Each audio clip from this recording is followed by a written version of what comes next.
মমিন মমিন আপনাকে যুক্ত করা আছে, বলেন আপনি। আসিফ ভাই কেমন আছেন? ভালো আছে, আশা করি আপনিও ভালো। বলেন তাহলে। আপনাদের কথা শুনতেছি দীর্ঘ সময় যাবত। এতক্ষণ একটা ভিডিও দেখলাম, আমাদের পরহেজগার আলেম ওলামারা লম্ফজম্প করতেছেন। আপনি বলতেছেন এটা হাস্যকর। এটা তো হাস্যকর হলে সমস্যা কি? বিনোদন তো লাগবেই, বিনোদন ছাড়া কি মানুষ থাকতে পারে? সেটা ঠিক বলেছেন, আমরা একটু বিনোদন নিতেই পারি, কিন্তু ভাই এগুলা তো দেখতে তো হাস্যকরী, তাই না? আমরা তো হাসাহাসি করবো এগুলা দেখে। আমরা হাসির জন্য এই সিনেমা দেখি, নাটক দেখি, কৌতুক দেখি।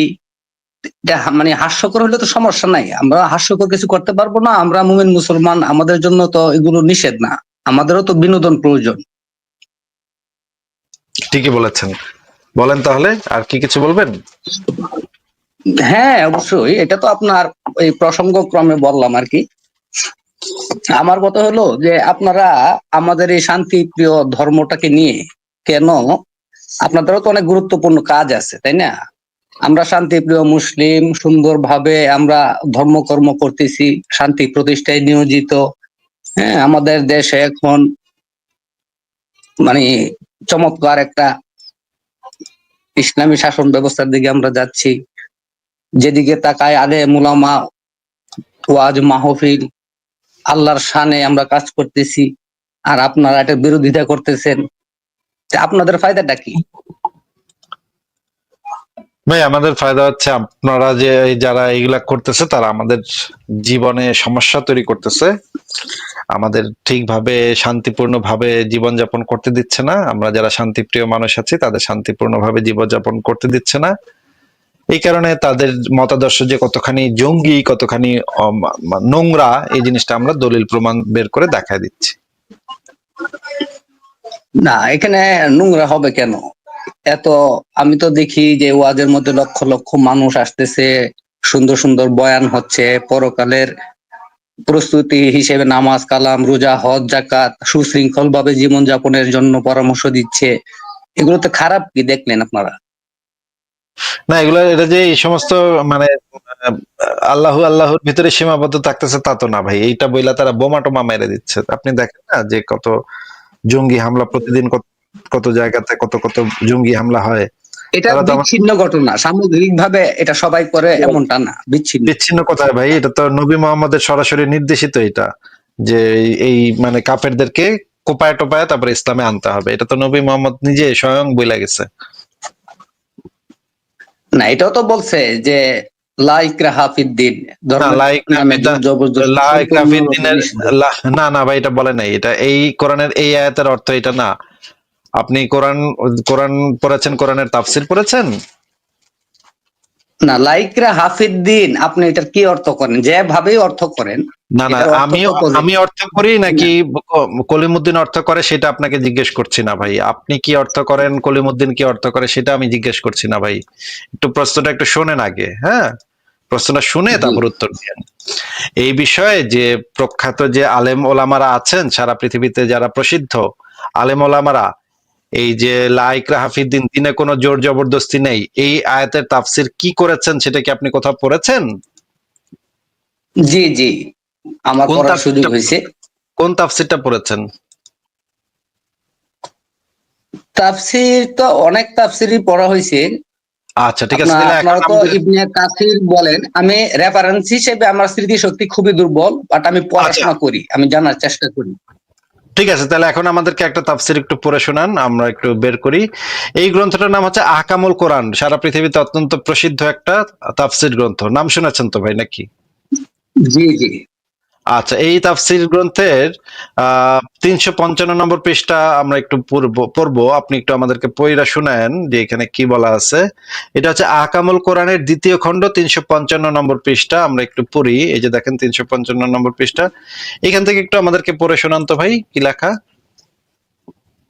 আচ্ছা, এটার অর্থ হইল দিনে কোনো বল প্রয়োগ নেই, হেদায়েতের পথ গুমরাহি থেকে আলাদা স্পষ্ট প্রতিভাত হয়ে উঠছে, হয়ে উঠেছে। আচ্ছা হ্যাঁ, এটা একটা অর্থ শুনলাম। হ্যাঁ, পড়েন, এরপরে পড়েন। তারপরে এটা কি দহাক দহাক শুদ্ধি সুলাইমান ইবনে মুসা বলেছেন এই আয়াতটি মনসুখ হয়ে গেছে। এই আয়াতটি যারা, আচ্ছা, হ্যাঁ নবী মনসুখ তুমি মানে কি কাফির ও ভাই? মুনাফিকদের মনসুখ মানে বিরুদ্ধে। কি? মনসুখ মানে কি একটু যদি বলে নিতেন। মনসুখ এটা রহিত হয়ে গেছে আর কি। ও কোন আয়াতটা রহিত হয়েছে? লাইক লাইক রাহাফিদ্দিন। হাফিদ্দিন। লাইক রাহাফিদ্দিন আয়াতটা রহিত হয়ে গেছে। আচ্ছা, রহিত হয়ে নতুন আয়াতটা কি আসছে? নাসেক আয়াতটা কি আসছে একটু পড়েন তো। নাসেক আয়াতটা হলো আপনার, হ্যাঁ নবী, বাংলাটাই পড়তেছি আমি, আরবিটা তো পড়ার দরকার নাই মনে হয় নাকি। হ্যাঁ হ্যাঁ, বাংলাতে হ্যাঁ নবী পড়েন। তুমি কাফির ও মুনাফিকদের বিরুদ্ধে জিহাদ করো। তারপর অতএব তোমরা মুশরিকদের হত্যা করো। আচ্ছা, আচ্ছা, তার মানে হ্যাঁ, ওই যে লাইক রাহাফিদ্দিন তো এখন আর অ্যাপ্লিকেবল না নাকি? অ্যাপ্লিকেবল না। আপনি যদি লাইকা হাফিদ্দিন ইসলামের শুরু থেকে শেষ পর্যন্ত আপনি দেখেন, এই মক্কি ইসলাম, মদিনার ইসলাম, ইসলাম যখন এক সময় নিপীড়িত ছিল, নির্যাতিত ছিল, আপনি জানেন, ইসলাম কখনোই তখন নিপীড়িত ছিল না ভাই। মোহাম্মদ আগে গিয়া আকবরায় গিয়ে কুরাইশদের ধর্মকে কটূক্তি করছিল, এই জন্য ওরা মোহাম্মদের একটু ছাঁচা দিচ্ছে, হালকা ছাঁচা দিচ্ছে, তাও বেশি ছাঁচা দেয় নাই, আরো বেশি ছাঁচা দেওয়ার দরকার ছিল। হালকার উপরে ছাঁচা না, দিচ্ছে। প্রথমে আপনি আসিফ ভাই, ভাই আপনি জানেন আমি প্রাথমিক আমি ইসলামের আমি সময়। আমি ইসলাম সম্পর্কে আপনার থেকে আমি বেশি জানি বলে আমি মনে করি ভাই। মোহাম্মদ যখন প্রথম ইসলাম প্রচার শুরু করে তখন কেউ তারে কিচ্ছু বলে নাই। সবাই ভাবছে যে ওই সময় বরঞ্চ ৩৬০টা ধর্ম সেই সময় অলরেডি আছে, আরেকটা নতুন ধর্ম আসলে কারো কোনো সমস্যা নাই, কেউ এটা নিয়ে কোনো টু শব্দটাও করে নাই। কিন্তু মোহাম্মদ যখন অন্য ধর্ম নিয়ে কটূক্তি, নিন্দা, গালিগালাজ শুরু করলো তখন অন্য কুরাইশরা তখন মোহাম্মদের উপর ক্ষেপে উঠছে। আপনি যদি চান তাহলে আমি সেই রেফারেন্স গুলা বের করে দেখাতে পারি, আমার কাছে রেফারেন্স গুলা মজুদ আছে। আপনাকে আমি বলতেছি যে ইসলাম আকবরায় গিয়ে কাফেরদের ধর্মকে নিয়ে কটূক্তি, নিন্দা, গালিগালাজ শুরু করার পরেই তারা গিয়ে সেই কুরাইশরা গিয়ে পত্তলিকরা গিয়ে মোহাম্মদকে একটু ছাঁচা দিচ্ছে, হালকার উপরে ছাঁচা দিচ্ছে।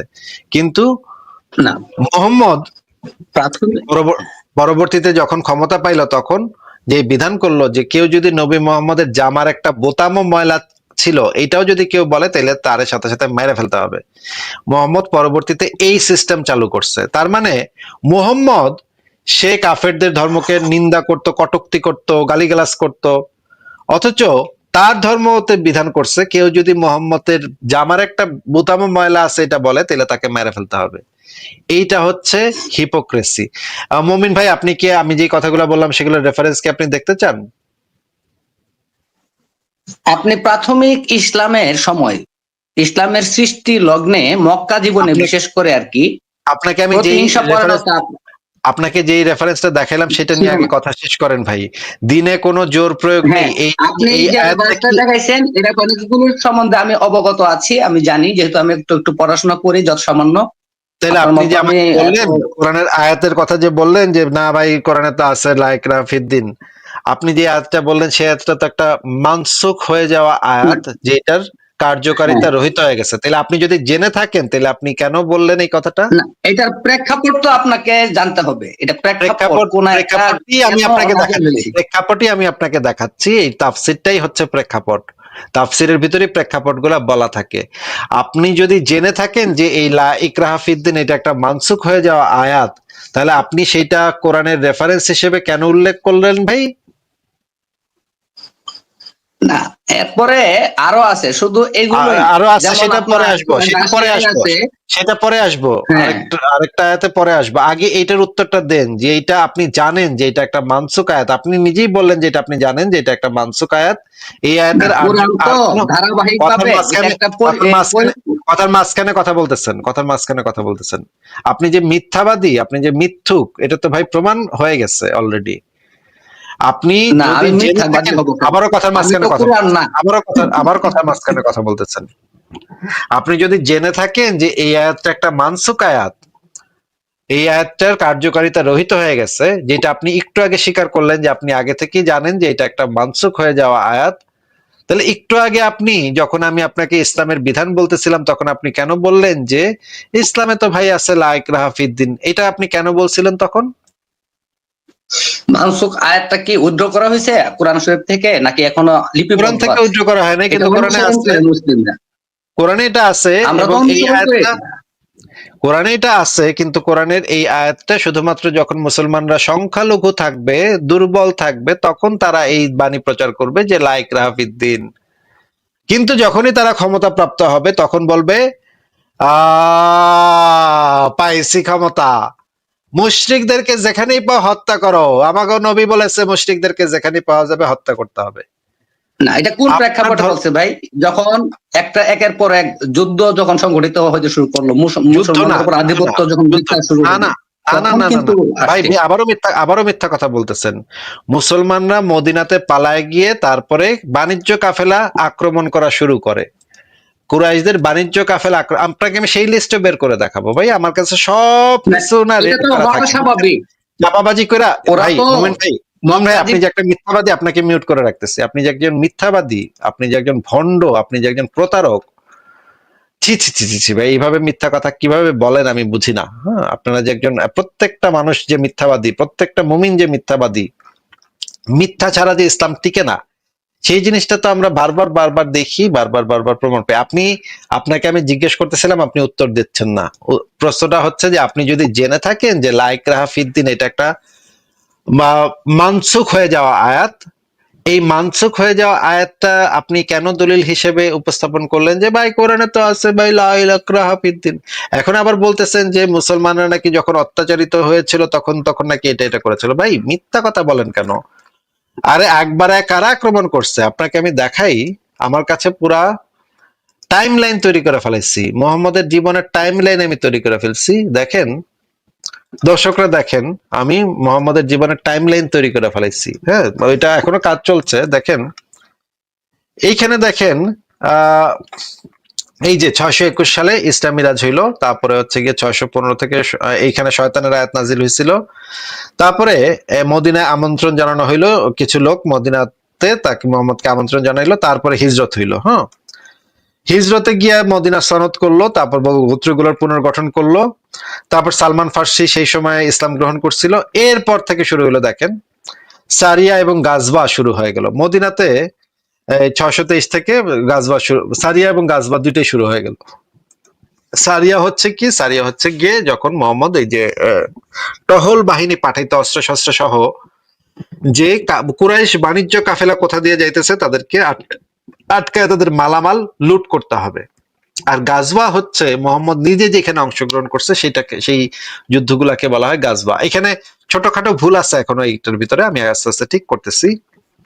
দেখেন একটার পর একটা লোক পাঠাইছে, দলবল পাঠাইছে বাণিজ্য, কুরাইশদের বাণিজ্য কাফেলাগুলা সাধারণত যোদ্ধা বা ভারী অস্ত্র বহন করে না, তাদেরকে মেরে মালামাল লুট করা ছিল অপেক্ষাকৃত সহজ। এই কারণে এই লুট করার জন্য সে মোহাম্মদ বিভিন্ন জায়গাতে লোকজন পাঠাইলো, বিভিন্ন দলবল পাঠাইলো। এরপরে এই যে এই ঘটনাগুলো একটার পর একটা ঘটাইতেছিল মোহাম্মদ। এই যে দেখেন উবাদা ইবনে হারিসের অভিযান। উবাইদা ইবনে হারিস 60 থেকে 80 জন মুসলিমকে নিয়ে কুরাইশদের আরেকটি কাফেলার দিকে অগ্রসর হন। লক্ষ্য ছিল বাণিজ্য রুটে ভীতি তৈরি করা এবং ভবিষ্যতে লুটের পথ তৈরি করা। প্রত্যেকটা হচ্ছে গিয়ে মোহাম্মদের সৈন্যবাহিনী গিয়ে আকবারায় বাণিজ্য কাফেলা আক্রমণ করছে, তাদেরকে এখানে আক্রমণ করছে, সেখানে আক্রমণ করছে। প্রত্যেকটা 90% যুদ্ধ হইতেছে আক্রমণাত্মক যুদ্ধ। শুরুর দিকে সব যুদ্ধগুলো ছিল আক্রমণাত্মক, মাঝখানে কয়েকটা মাত্র রক্ষণাত্মক যুদ্ধ ছিল, দুইটা মাত্র রক্ষণাত্মক যুদ্ধ ছিল, আবার পরে গিয়ে সমস্ত কিছু ছিল আক্রমণাত্মক যুদ্ধ। মমিন ভাই, আপনি কেন মিথ্যা কথা বললেন যে মুসলমানদের উপর অত্যাচার হচ্ছিল দেখে তারা যুদ্ধ করছে? এটা কেন মিথ্যা কথা বললেন বলেন তো? আমি আপনাকে বললাম মক্কা জীবনে তো কখনোই ইসলামের পক্ষ থেকে কোনো আক্রোশমূলক কথাবার্তা হয় নাই, কোনো আক্রমণাত্মক ওকে ওকে ওকে, ঠিক আছে ঠিক আছে ঠিক আছে, তাহলে আমরা এটা একটু বের করে দেখি, এটা একটু বের করে দেখি। আক্রমণাত্মক কথাবার্তা, আক্রোশমূলক নোংরা কথাবার্তা বলছিল কিনা সেই জিনিসটা আমরা একটু বের করে দেখি। ভাই প্রত্যেকটা পদে পদে ধরা খাইবেন, ঠিক আছে? আমার লাইভে আসছেন তো প্রত্যেকটা পদে পদে ধরা খাইবেন, এবং প্রত্যেকটা পদে পদে আমি আপনাকে দলিল দিয়ে একেবারে ছাড়খাড় করে দিব, কারণ আমার লাইভে আমরা সব দলিল প্রমাণ দিয়ে আমরা ছাড়খাড় করে দিই, যেটা আমি রেগুলার করি। দেখি আমরা নবী মোহাম্মদ, দেখেন এই যে সিরাতে ইবনে হিশামে কি লেখা আছে, আপনি একটু আমাদেরকে পড়ে শোনান তো মমিন ভাই, এখানে কি লেখা আছে সিরাতে ইবনে হিশামে, পড়েন তো এখানে কি লেখা। রাসূলুল্লাহ সাল্লাল্লাহু আলাইহি সাল্লাম আল্লাহর নির্দেশ মোতাবেক প্রকাশ্য দাওয়াত দিলেও যতক্ষণ তাদের দেব দেবীর নাম উল্লেখ বা সমালোচনা করেননি ততক্ষণ তারা তার থেকে দূরে সরে যায়নি কিংবা তার বিরুদ্ধে প্রতিবাদ মুখর হয়নি। কিন্তু যখন তিনি তাদের দেব দেবীর সমালোচনা করলেন তখনই তারা তার আন্দোলনকে একটা ভয়ঙ্কর ও মারাত্মক জিনিস বলে মনে করলো, তার বিরুদ্ধে প্রচন্ড ভাবে ক্ষেপে উঠলো এবং তার বিরুদ্ধতা ও শত্রুতায় কোমর বেঁধে নামলো। আচ্ছা, একটু বুঝাই দেন এখানে কি বলা হয়েছে। না, এটা খুবই স্বাভাবিক একটা বিষয়। না, স্বাভাবিক না অস্বাভাবিক সেটা জিজ্ঞেস করছি না, স্বাভাবিক নাকি অস্বাভাবিক সেটা ব্যাখ্যা আপনাকে জিজ্ঞেস করছি না, এখানে কি বলা হয়েছে সেটা আগে একটু বলুন। না, এখানে আবার না বলতেছেন উনি যখন না করতেছেন কেন বারবার, যেটাই জিজ্ঞেস করে আপনি না না করেন কেন, আগে না দিয়ে শুরু করেন কেন, আপনার কথা তো শুরু হয় না দিয়ে। এটা কেমন কথা, এটা আবারও না, আবারও না, আবারও না ভাই, কথা শুরু করেন আপনি না দিয়া ভাই, এটা কেমন একটা মানে আচ্ছা শুনেন, না এটা আমার একটা বদ অভ্যাস বলতে পারেন, একটা প্রসঙ্গক্রমে আসে। যাই হোক, যে এখানে যে কথাটা বলতেছে যে আচ্ছা না ভাই, মুহাম্মদ ইসলাম যখন অন্য, হ্যাঁ জি আচ্ছা পড়েন, আচ্ছা পড়েন। অন্যদের দেব দেবী নিয়ে যখন কথা বললেন বা কটূক্তি করলেন তখনই বিরোধ সৃষ্টি হয়েছে। কিন্তু ব্যাপারটা হইলো আপনি যখন একটা নিজস্ব একটা এজেন্ডা যখন থাকবে, একটা বিশ্বাস যখন প্রচার করবেন, অবশ্যই আপনার সপক্ষে প্রচার করেন, আপনি বিশ্বাস প্রচার করেন, আপনি আল্লাহর কথা প্রচার করেন, অসুবিধা কি? কিন্তু এই মোহাম্মদ যখন আল্লাহর কথা ছিল একটা বাতিল ধর্ম, যা আল হক ওয়া জাহাকাল বাতিল ইন্নাল বাতিলা কানা জাহুকা। কারণটা কি সেটা তো জানতে চাচ্ছি না, যে কি কারণে করছিল সেটা তো জানতে চাচ্ছি না, করছিল নাকি করে নাই সেটা আগে বলেন। যে মোহাম্মদ আকবর করছে, করাটা তো স্বাভাবিক ছিল। এখন ওদের দেব দেবীর প্রশংসা করলে তার ইসলাম প্রতিষ্ঠিত হতো না ভাই। ধরো ভাই, আপনি কথার মাঝখানে বারবার কথা বলতেছেন ভাই। আপনি একটু আগে বললেন যে মানে মুসলমানরা কখনো আকবরায় কিছু করে নাই কাফেরদের সাথে, কাফেররাই নাকি আকবরায় করছে। এখন আমি যখন আইনা দেখাইলাম যে মানে মুসলমানরাই আকবরায় গিয়ে ওদের গালিগালাজ করছে, ওদের দেবদেবীদের গালিগালাজ করছে, এখন আপনি ব্যাখ্যা দিতেছেন যে এটা ভাই করছে, কিন্তু এটা কেন করছে, ওগুলো তো বাতিল ধর্ম ছিল এই জন্য করছে। ভাই একটু আগে আপনি বলতেছিলেন যে মুসলমানরা আকবরায় কখনোই কাফেরদের সাথে কোনো গ্যাঞ্জাম করে নাই, একটু আগে আপনি এই আপনার মুখ দিয়ে আপনি কইতেছিলেন। ভাই আপনার মানে চোখের পলকে মানে চোখ উল্টায় ফেলান, মানে কি একটা অবস্থা। দেখেন দর্শকরা দেখেন, চোখের পলকে মানে পুলটি নিয়ে ফেলায়। হে এইমাত্র কইলো মুসলমানরা নাকি আকবরায় গিয়ে কখনো কাফেরদের সাথে কোনো গ্যাঞ্জাম করে নাই, তারপরে আমি এটা বাইর করলাম রেফারেন্সটা। এখন কইতেছে যে ভাই হ্যাঁ করছিল, কিন্তু এটার একটা কারণ ছিল, কারণ হচ্ছে গিয়ে কাফেরদের ধর্ম তো বাতিল ধর্ম, এই জন্য আমার নবী করছে। আরে বেটা তুই তাহলে একটু আগে কইলি কেন যে আমার মানে মুসলমানরা কখনো আকবরায় কিছু করে নাই? মোমিন ভাই আপনারা যে ভাই, আমি না বুঝি না যে এই এত বাটপার কিভাবে মানুষ হয়, মানে এত মানে এটা কি আসলে তাদের কি বুদ্ধি কম নাকি ইচ্ছা করে এই বাটপারি গুলা করে? আমি না এটা এটা একটু মানে বোঝা আমার জন্য মুশকিল। এক ধরনের লোক আছে যারা হচ্ছে গিয়ে বুঝা শুই না বাটপারি করে, আরেক ধরনের লোক আছে বুঝে না এই জন্য তার ভুলভাল বলে ফেলায়। আমি বুঝতে পারতেছি না, আমার কাছে মনে হচ্ছে যে মুমিন ভাই, আমাদের এই মুমিন ভাইটা কোন দলের আমি এটা বুঝতেছি না আসলে। হয় এটা হে চরম বাটপার, অথবা হইতে পারে এরকম যে সে বুঝেই না এগুলা, মানে যা ইচ্ছা কয়, মুখ মুখ আছে আল্লাহ মুখ দিছে, আমি যা ইচ্ছা কয়ে দিই। হ্যাঁ, আমার তো কথার তো কোনো যুক্তি টুক্তি থাকতে হবে না, যা আছে মুখে যা আসে সেটা বলে ফেলাম লাইভে গিয়া। মুমিন ভাই আপনি কোন ক্যাটাগরির একটু বলেন তো, আপনি কি আমি বুঝতেছি না, আপনি হইতে পারেন যে আপনার বুদ্ধি কম, আপনি বুঝতেছেন না যে আপনার কথা যে কতখানি মানে যুক্তিহীন এবং কতখানি মানে চুনা হাগা লেভেলের, এটা কি আপনি নিজে বুঝতেছেন না নাকি বলেন তো? না, আপনি আমার কথা বলার সুযোগ দিতে হবে ভাই। আচ্ছা, এখানে কি আপনাকে আবারও মিউট করে দিলাম। আপনি একটু আগে বলছিলেন, আবারও বলে দিচ্ছি, একটু আগে আপনি বলছিলেন যে আমাগো মুসলমানরা কখনোই কাফেরদের সাথে আকবরায় কোনো গ্যাঞ্জাম করে নাই, কোনো কিছু করে নাই। ওরা আয়া আমাকে মুসলমান গো, আমার নবীরে, মুসলমান রে ওরা ইয়া করছে, পাছা লাত্তি দিছে ভাই। দেখেন আমরা আমরা কিন্তু কিছু করি নাই ভাই। ওই দুষ্টু কাফেররা কত দুষ্টু ছিল, আইসা আমার নবীর পাশা গিয়া একটা লাত্তি দিছে। এটা আপনি বলতেছিলেন একটু আগে যে আপনারা নাকি আকবরায় কোনো গ্যাঞ্জাম করেন নাই, তারা নাকি আগে এসে গ্যাঞ্জাম করতেছিল। যখন আমি এই দলিলটা বের করলাম, এরকম দলিল আমার কাছে 1000 আছে, 1000-এর উপরে আছে, আরো বের করব। তখন আপনি কইতেছেন হ ভাই করছে, আমার নবী গালিগালাজ করছে, একবার গিয়ে করে দেবদেবীদের গালিগালাজ করছে, কিন্তু ভাই এটার একটা কারণ আছে। কারণটা হইলো ও ধর্মটা তো ভাই ভুয়া ধর্ম, এই জন্য করছে। ভাই আপনারা কি আসলেই কি মানে এত কি বুদ্ধি কম আপনাদের? আপনাদের কি বুদ্ধি শুদ্ধি এত লোয়ার লেভেলের যে আপনাদের মাথায় ঢুকে না এগুলা? আপনি একটু আগে কইলেন আপনার মুসলমানরা কোনো গ্যাঞ্জাম করে নাই, এখন কইতেছেন করছে, কিন্তু এটার একটা কারণ আছে। ভাই মানে কেমনে কথা বলবো আপনাদের সাথে বলেন তো? আপনাদের সাথে কথা বলাটা যে কত মুশকিল। মনে হয় কি যে একটা গাছের সাথে কথা বলি ভাই। হ্যাঁ, গাছও না, আপনাদের বুদ্ধি গাছের থেকে কম, আইকিউ লেভেল গাছের থেকে কম। কি একটা মুসিবতের ভিতরে ফালাইছেন ভাই আমারে। এই মুমিনরা এসে যুক্ত হন, গাছের থেকে বুদ্ধি কম। কেমনে ভাই, কেমনে কথা বলবো বলেন তো?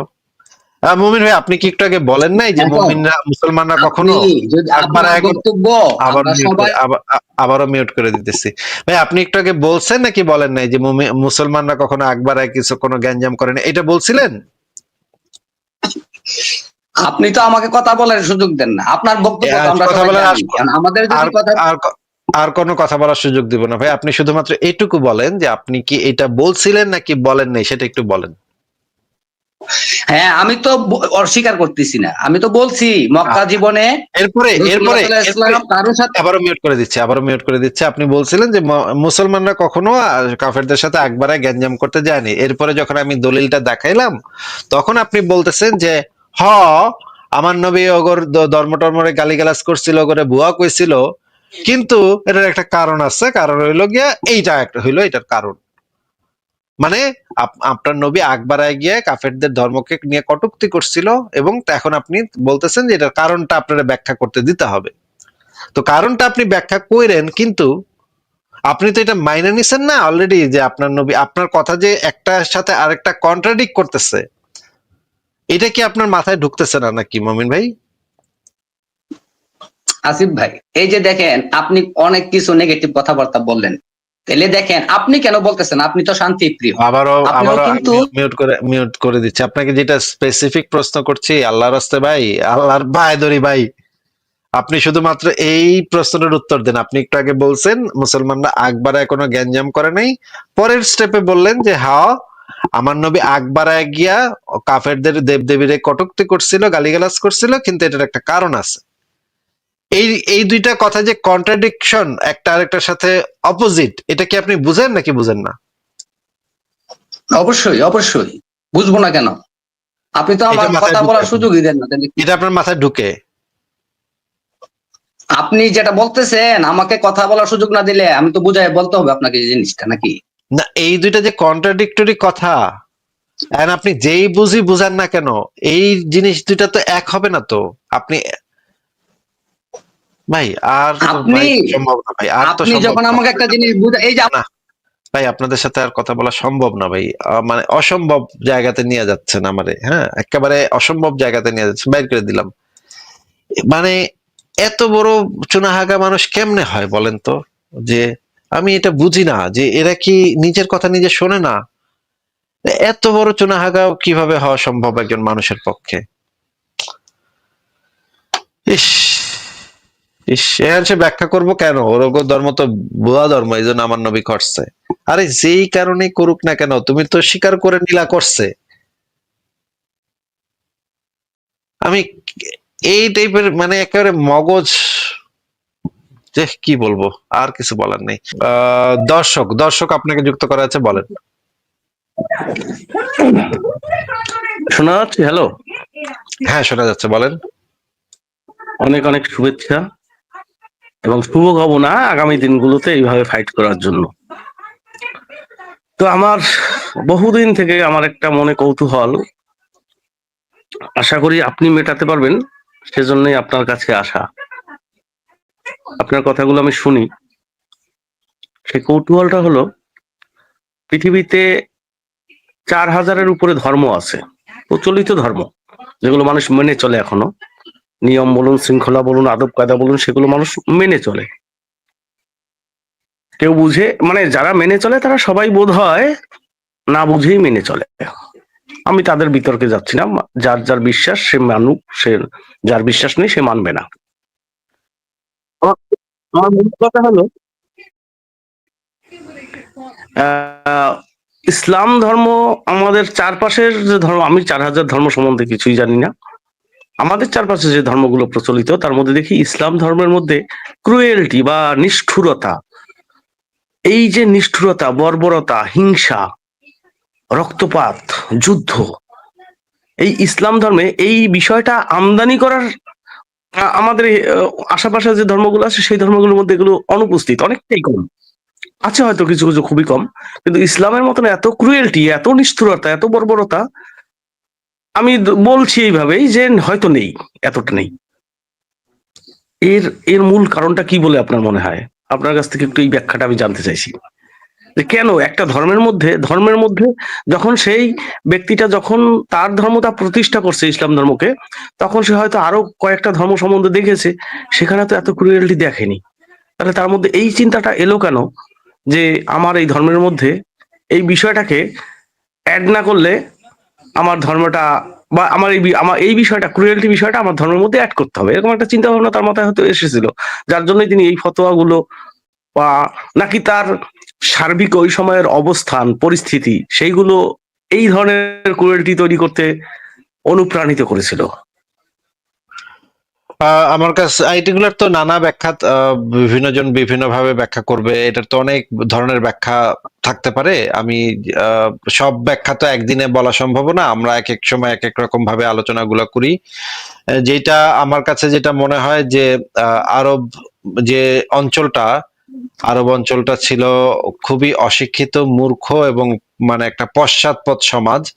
যেইটা ছিল আসলে বেদুইনদের মানে যুদ্ধের জায়গা, যেখানে বেদুইনরা এক গোত্র আরেক গোত্রকে মেরে মুরে জবাই করে, মানে লুটপাট লুটপাটের যে সংস্কৃতি তাদের ভিতরে ছিল, এইটা শতাব্দীর পর শতাব্দী ধরে আরবে চলে আসতেছিল, বহু আগে থেকে এটা চলে আসতেছিল।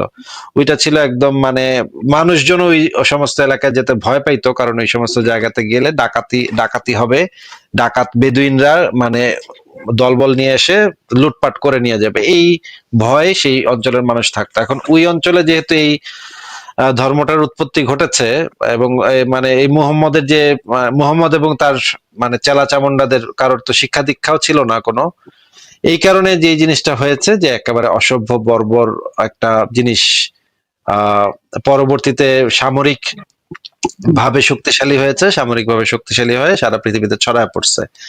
এখন যদি অন্য ধর্মগুলোর সাথে যদি কম্পেয়ার করা হয়, দেখেন যদি সেই সময় যদি খ্রিস্ট ধর্মের সাথে যদি কম্পেয়ার করা হয়, সেই সময় কিন্তু রোমান সাম্রাজ্যে কিন্তু খ্রিস্টান ধর্মের যে উদ্ভব সেটা কিন্তু রোমান সাম্রাজ্যে ঘটেছে, এবং সেই সময় ইহুদিরা খুবই শিক্ষিত ছিল, খুবই পণ্ডিত ছিল, অনেক ইহুদি ছিল যারা অনেক বড় বড় পণ্ডিত, এবং রোমানরাও ছিল শিক্ষিত, রোমানরাও ওইখানে পড়ালেখার একটা চল ছিল।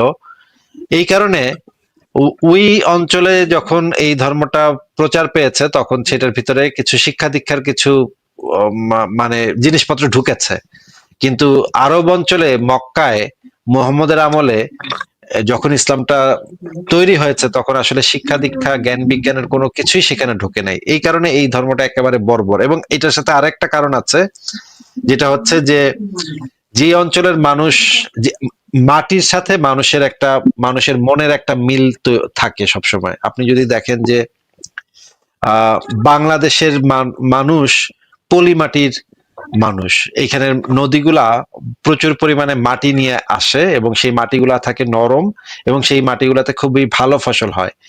এই কারণে এই অঞ্চলের মানুষগুলা মানে জাতিগতভাবে একটু অলস, কিন্তু আবার তাদের মন থাকে আবার নরম। তারা অন্য মানুষের উপরে আক্রমণ করবে, জবাই করবে, খুন করবে, বর্বর হবে, এতটা আহ মানে মাটির দিকে তাকাইলে বোঝা মনে হয় না যে তারা এরকম করতে পারে। আবহাওয়া এখানে একটা গুরুত্বপূর্ণ ভূমিকা পালন করে।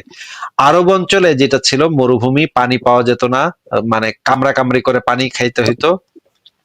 একইভাবে ভাইকিংস যারা ছিল, বা ধরেন নর্ডিক যে ইয়াগুলা ছিল, গড গুলা ছিল, নর্ডিক যে দেশগুলা ছিল, ডেনমার্কের মতো দেশগুলা যেগুলা ছিল, বা এই অঞ্চলের মানুষগুলা দেখবেন যে সেখানে এত বরফ পড়তো, সেখানে খাবার পাওয়া যেত না, এবং এই কারণে তাদের ভিতরে যে হিংস্রতা, বর্বরতা, এই জিনিসগুলা বেশি থাকতো। যে সমস্ত দেশে মরুভূমি এবং বরফ, এই দুই অঞ্চলেই মানুষের ভিতরে এই বর্বরতা গুলা বেশি থাকে।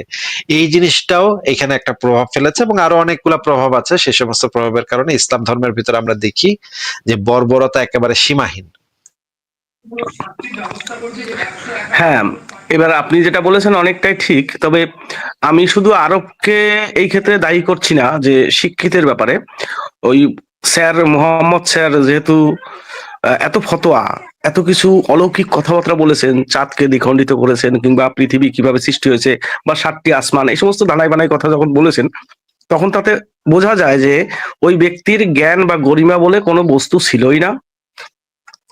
এইবার আমার যেটা ধারণা বা আমি যেটা ভাবছি, যে উনি ধরুন আজ থেকে 1400 বছর একদম নবীনতম ধর্মের মধ্যে, এরপরে বোধহয় আপনার শিখ ধর্মটা প্রতিষ্ঠিত হয়েছে, তার আগে, শিখের আগে বোধহয় ইসলাম ধর্মটা এসছে। তো তার আগে আপনি রোমান সাম্রাজ্য সমৃদ্ধ ছিল জ্ঞান গম্ভীরে, তারপর গ্রিক সাম্রাজ্য, এই সমস্ত অঞ্চলগুলো, মেসোপটেমিয়া, এই মেসোপটেমিয়া কিন্তু, দেখুন মেসোপটেমিয়া কিন্তু তখন যথেষ্ট উন্নত ছিল। আপনি যে কথাটা বলছেন যে সময়টা আরবটাকে অতটা ইয়ে করছেন, তারাও কিন্তু অনেকটা শিক্ষিত ছিল, এবং ভারতীয় উপমহাদেশে বিশেষ করে নালন্দা, নালন্দার মতন বিশ্ববিদ্যালয় ছিল সেই সময়, এবং ভারতীয় সভ্যতা যথেষ্ট উন্নত সভ্যতা ছিল, জ্ঞানগম্ভীর। তারপরে আপনার ভারতীয় মুনি ঋষি যে সমস্ত তখন ছিল, তাদের মুনি ঋষি ছেড়ে দিন, সেটা তো অনেক পুরনো কথা। তার পরবর্তীকালে বিশেষ করে গৌতম বুদ্ধ কিংবা মহাবীর, এদের মতন মানুষের আবির্ভাব হয়েছে তখন। তো তারপরে যখন উনি মার্কেটে এলেন, উনি দেখলেন যে ওনাকে তো মানুষ আহ, মনে রাখবে না। নিজে তো, সবাই তো আমরা প্রতিষ্ঠিত হতে চাই, নিজেকে বিখ্যাত করতে চাই। তো সেরকম একটা চিন্তা ভাবনা, যেহেতু বিদ্যা কম বুদ্ধি কম, তা এই একটা চিন্তা ভাবনা বোধহয় থেকেই যায় যে আমাকে মানুষ কি করে মনে রাখবে। তাহলে আমাকে মনে রাখার জন্য উনি হয়তো এই ধর্মটাকে বেশি করে প্রচার করতে শুরু করলেন, এবং এই ধর্মটা যেহেতু উনি হয়তো সেইভাবে তথাকথিত কোনো নিয়ম গদবন্দার তখন কিছু ছিল না, তো উনি দেখলেন যে মার্কেটে আর খালি লোক নেই, যেটা হয় আর কি। অ্যাকচুয়ালি আমি এইভাবেই বলছি, আপনি একটা জায়গায় নতুন দোকান করতে গেলেন, সেখানে মার্কেট আপনার আশেপাশে সবই আপনার অন্যান্য চায়ের দোকান টোকান আছে, সবকিছু আছে, আপনি সেখানে একটা কি দোকান করবেন, একটা চায়ের দোকান করলেন। এবার আপনি কি করবেন, সেই চায়ের দোকানে আপনার কাস্টমার আনার জন্য আপনি কিছু অফার টফার প্রেস করবেন প্রথমে, যাতে আপনার দিকে লোকে আসে, আর নয়তো আপনার কাছে কেন যাবে। তা উনি হয়তো ঠিক ওই দেখলেন যে মার্কেটের পজিশন নেই, তা পজিশন নেই, যেটা আমার কাছে আসে সে যেন না যায়, তাই গেলেই তার কল্লা কতল করো, সে যেন এই ধর্মে থেকে যায়, এবং নূতন করে আরো জয়েন করাও। নূতন করে আরো জয়েন করাও কিভাবে? যুদ্ধের মাধ্যমে তাদের দখল করো, তাদের বন্দি করো, তাহলে তারা দাস হয়ে থাকবে, তারা নিরুপায় হয়ে থাকবে, তখন তারা আমার কথা মানতে বাধ্য হবে, তাদেরকে বন্দি করো, এইভাবে আমার ধর্মের লোকজন বাড়বে। আরেকটা উপায় বাড়বে, সেটা হচ্ছে প্রোডাকশন, মানে প্রচুর পরিমাণে প্রোডাকশন করো। মিলে যাচ্ছে না এই কথাগুলো, এই হিসেবগুলো, যে এরকম একটা লোকের মাথায় এরকম চিন্তা ভাবনা আসতে পারে। আজকেও সেই ধারাটা প্রবহমান। আমার এটা ঠিকই মনে, বলেছেন আমার ভাই, কেমন জানি এটা মনে হয়। আপনার সাথে একমত। দর্শক ভাই, আপনি কি আর কিছু বলবেন? না, আমি একটু বলি আপনার, আমি বেরিয়ে বেরিয়ে যাবো। আপনার অনেক মূল্যবান মূল্যবান দর্শকদের কথা শুনছি, আমি একজন দর্শক, যদিও অনেক জ্ঞানী গুণীজন আসছেন, তাদের কথা শুনছি, ভালো লাগছে। আর দীর্ঘদিন থেকে আপনার ভক্ত, আপনারটা শুনি। এবং ফরাজ ভাই সেদিনকে যুক্ত করেছিলেন, কিন্তু আপনি ছিলেন না বলে আমি বলছি আমি আজকে কিছু বলবো না, আসিফ ভাই আসুক, সেদিনকে আমি কথা বলবো। বাকি যারা রয়েছেন, আসাদ ভাই, ইমরান বশির, তারপরে আপনার মুফতি মাসুদ, যারা আছেন আর কি আপনাদের গ্রুপের, ওই যে জয়েন্ট লাইভ টাইপ করেন আপনারা, সেলিব্রেশন করেন, সবগুলোই আমি দেখি, ওয়াজ করি, আজ থেকে না, দীর্ঘদিন থেকে। এবং আমি ঠিক আছে একজন ভাই, আমি অনেক আমি ধন্যবাদ আপনাকে। পরিবারের, হ্যাঁ, আমার শেষ করেন। আমি পরিবারের ভিত্তিতে হিন্দু, কিন্তু সবার উপরে আমি একজন মানুষ। আমি ঠিক আছে। এটাই বিশ্বাস করি, মানবতাকেই আমার অগ্রাধিকার। আর আপনাদেরকে আমি মনে করি, আপনাদের এই যে গ্রুপটা, এই যে ব্যাচটা, যারা নির্যাতিত, আজকে বাধ্য হয়েছেন নিজেদেরকে দেশ থেকে বের করে দিতে নিরাপত্তার জন্য, আপনাদেরকে আমি সমাজ সংস্কারক বলি। এটাই আমি বলতে চাই। আমি সেটাই চাই যে আপনাদের কিন্তু নিজেদের সুস্থ থাকতে হবে এবং স্বাভাবিক থাকতে হবে, কারণ সমাজটাকে প্রচুর, আমাদের এই সমাজটা ভীষণ অসুস্থ, এই সমাজটাকে এগিয়ে নিয়ে যেতে হবে। ভালো থাকবেন, আবার নিশ্চয়ই 2-1 দিন বাদে হয়তো আবার যুক্ত হতে হবে। ঠিক আছে ভাইয়া, ভালো থাকবেন আপনিও। আপনাকে বিদায় জানাই তাহলে আজকে।